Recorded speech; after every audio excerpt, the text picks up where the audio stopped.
Mastering your feminine energy doesn't have to be changing who you are. It's about revealing the power you already have. When you align with your feminine energy, you stop chasing and you start attracting. These 6 shifts I'm going to show you in this video will show you how to step into that energy, creating the life that you feel the most aligned with, a life of abundance and a life that you feel is authentically yours. And by embracing these shifts, you not only feel more aligned and confident, but start seeing positive changes in your relationships, your career and your personal fulfillment. So let's dive in.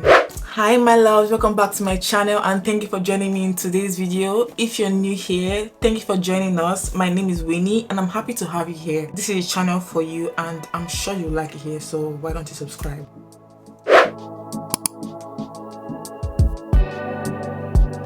So your feminine energy thrives when your self-care is regarded as a ritual instead of a routine. Let me explain. Investing your time in your body, your spirit and your mind creates a well of energy that pours abundance and positivity into your life. I'm sure you've heard the saying before, when you look good, you feel good, and when you nourish your mind, you exude confidence from within. It's very important to take your self-care very sacred. I take time doing my self-care and skincare every morning and night before I go to bed and when I wake up, and these things actually make me feel good. It makes me want to be the best version of myself. It makes me want to attract better things for myself. When you take yourself seriously, every other thing around you will be taken seriously. Every other people around you will also take you seriously. Going to the gym as well, when you see those changes, those little changes in your body, you're going to feel so good about yourself. You want to try on more dresses, you want to go for more shopping and see how it looks on your body. That is a way of nourishing your body. That's a way of nourishing your mind. Self-care should be taken as a ritual. It should be something that you want to do. It should be something that makes you happy.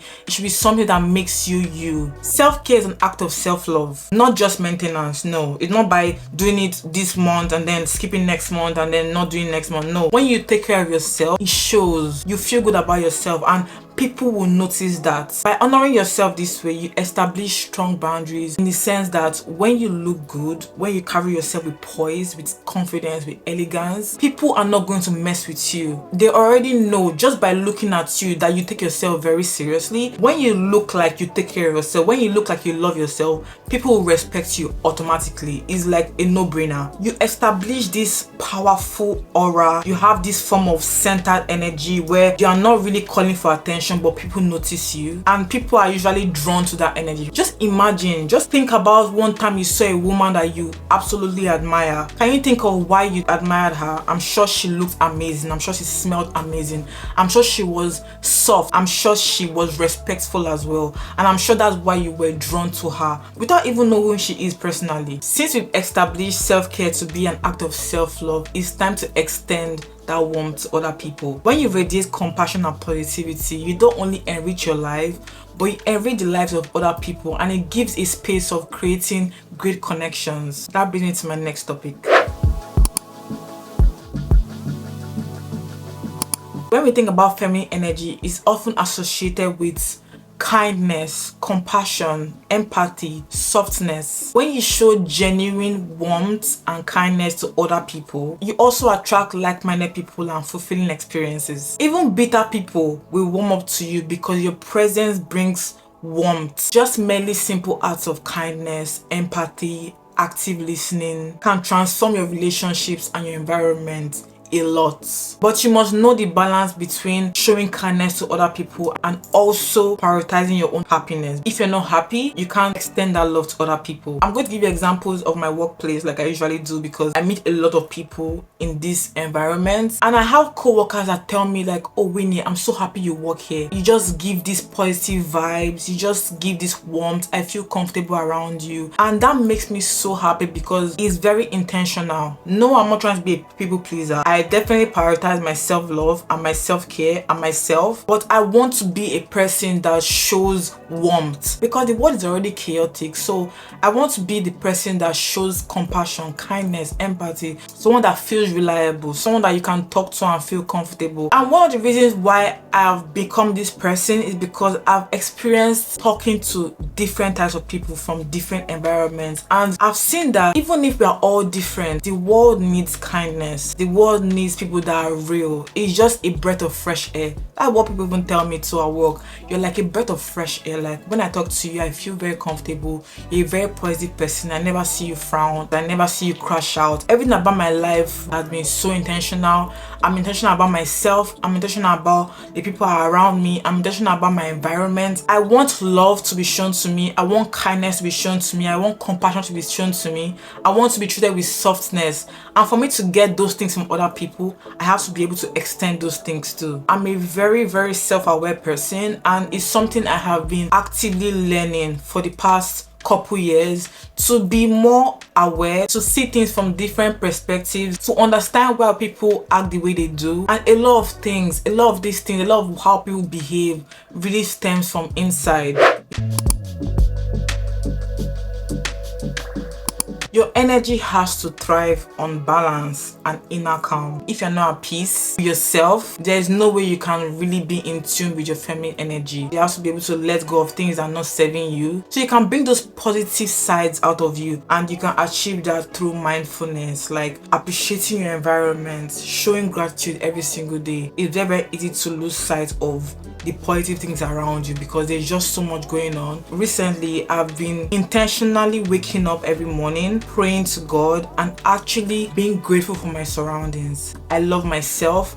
I love the people around me. I love my family. I love my relationship. I'm grateful that I have a job. I'm grateful that I have a business. I'm grateful that I have countless amount of support from the people in my life. We as human beings, we usually remember or think about the negative things in our lives more than the positive things. Be intentional and mindful about thinking about things that you're actually genuinely grateful for. You may not be where you want to be in life, but where you are is a good place. You have things that you're grateful for. That's enough, and that is a good place to start. Also, journal your thoughts and feelings. If you're someone that likes to write, journaling your thoughts and feelings helps you be in tune with yourself. If you like to write though, I'm not a journaler. Is that even a word? I'm not someone that likes to write my feelings on paper because I've tried it. It doesn't work for me. It's not something I gravitate towards. But I have a daily planner. I'm someone that my brain is always active, and having this really helps me a lot. I have daily goals, I have monthly goals, and I love planners a lot because you can really plan out what you want to achieve this month.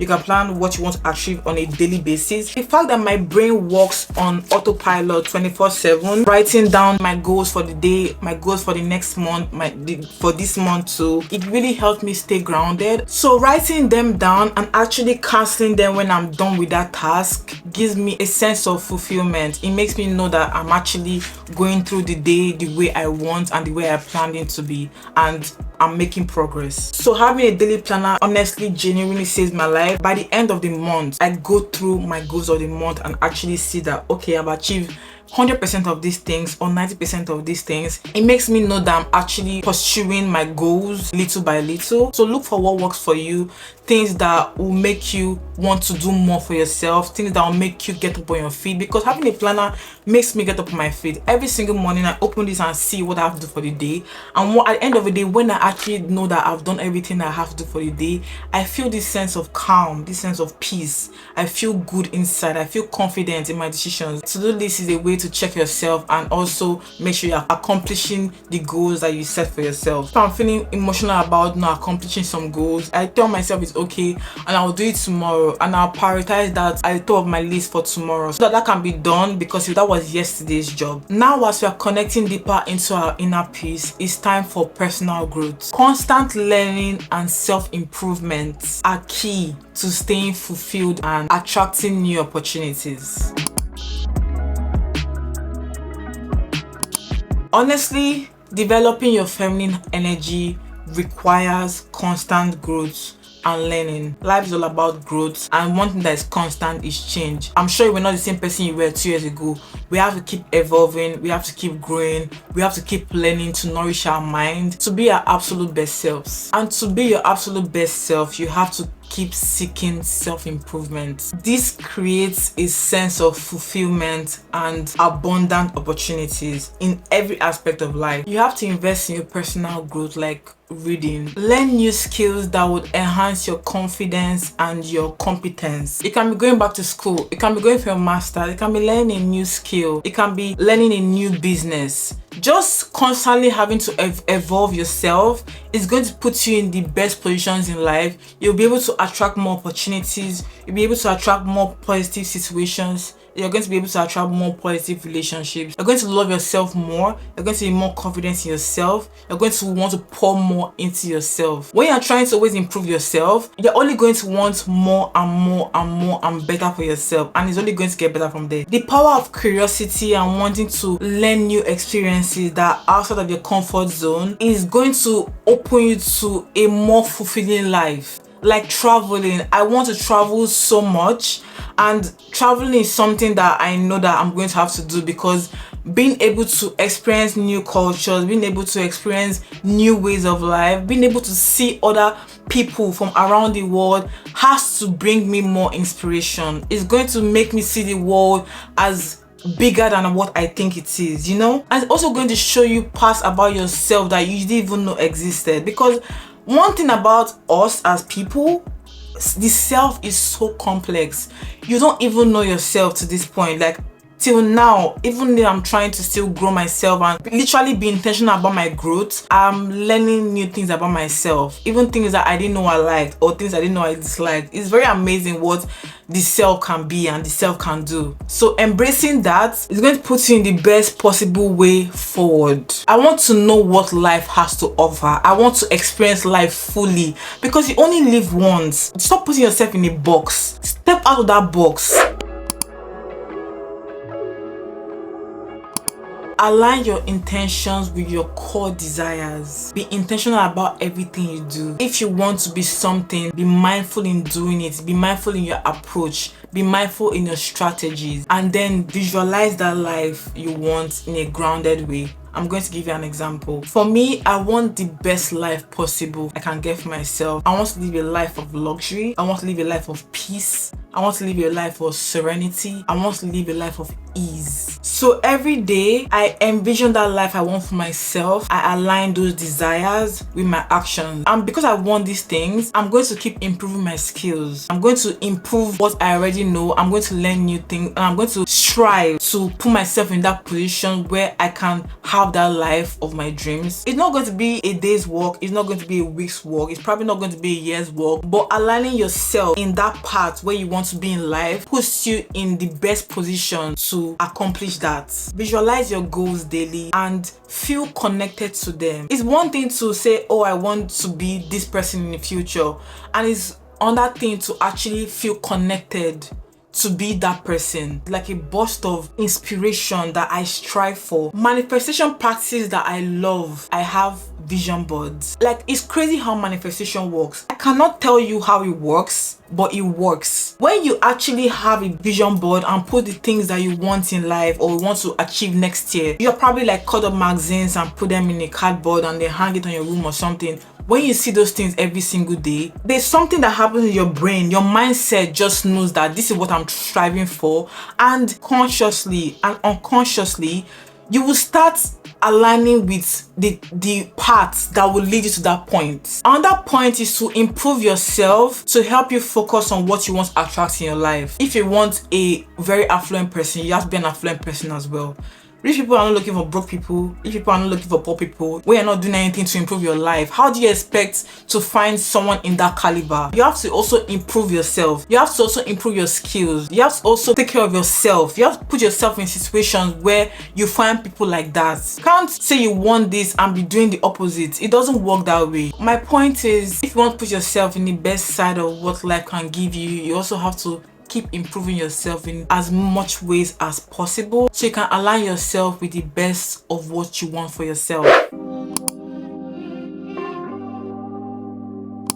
Finally, one of the most important aspects of feminine energy is choosing relationships that make us stay in our softest, most feminine self and in our authentic essence. Being with someone who supports us fully allows our energy to just flourish. Be in a relationship that nourishes your feminine energy. Honestly, I save the best for last. One of the best way and the most effective way of being in your feminine energy is to choose a relationship that makes you feel valued, makes you feel soft, makes you feel important, and makes you fully yourself. In a nurturing relationship, you feel safe being open and vulnerable, knowing that your partner will always respect you and value you no matter what, whether in your good days or your bad days. When you're with someone that honors your femininity, they naturally take on their roles as who they are supposed to be in your life. When a man honors you, when a man values you, he wants to protect and he wants to provide for you. He wants to make your life easier. A fulfilling relationship should allow you to lean towards your softer qualities and allow you to not do things that don't fully resonate with you. A man that values you, that wants to protect you, the man that loves you, will allow you to be in your soft era, in your soft energy, and he will take on the hard roles because he wants to protect you. Be with a man that embraces his masculine energy, that allows you to flourish, that creates balance and harmony for you, where you both feel respected, empowered, and inspired, because it's so important. Because in this relationship, your needs are met, you feel seen, you feel loved, and you feel like you can flourish and be the best version of yourself because you have this opening where you're able to relax and be careful and not have to worry about the hard things of life because you have a partner that will take on that weight for you. And most of all, be with someone that supports your growth, supports where you want to be in life, and also have someone that you want to support, someone that you also support his growth and where he wants to be in life. It's the most important decision you can make in your life, choosing a partner, because if this person doesn't align with your goals, if it doesn't align with your spirit, if it doesn't align with you, then there's no point because it's only going to drag you back. Just try one of these shifts today and watch how even a small step can bring you closer to the life you deserve. And that's the end of this video, my loves. I really hope my words resonated with you, and I really hope you can actually put them into good use. I wish you nothing but the best. I'm going to see you in my next video, my loves. Love you guys. Bye.